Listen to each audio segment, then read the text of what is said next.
ആലുവയിൽ കാണാതായ പെൺകുട്ടികളെ കണ്ടെത്തി. തൃശ്ശൂരിൽ നിന്നാണ് പെൺകുട്ടികളെ കണ്ടെത്തിയത്. പെൺകുട്ടികളുമായി പോലീസ് സംഘം ഇപ്പോൾ ആലുവയിലേക്ക് തിരിച്ചിരിക്കുകയാണ്. ശ്യാം പ്രസാദ് ഉണ്ട്. ശ്യാം, ഈ പോലീസിന്റെ നീക്കങ്ങൾ എങ്ങനെയായിരുന്നു? പിന്നീട് ഇവരെ പിടികൂടാൻ എങ്ങനെയാണ് സാധിച്ചത്?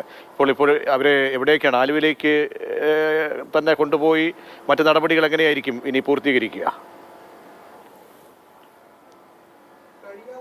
പ്രജീഷ, അതായത് ഇന്ന് പുലർച്ചയോടുകൂടിയാണ്, അതായത് 12:40 ഈ 3 പെൺകുട്ടികളെ കാണാതാകുന്നത്. ഇവരുടെ CCTV ദൃശ്യങ്ങളിലൂടെയാണ് അത് വ്യക്തമാകുന്നത്. പുലർച്ചെ 4:00 ആലുവ പോലീസിൽ പരാതി നൽകുന്നു.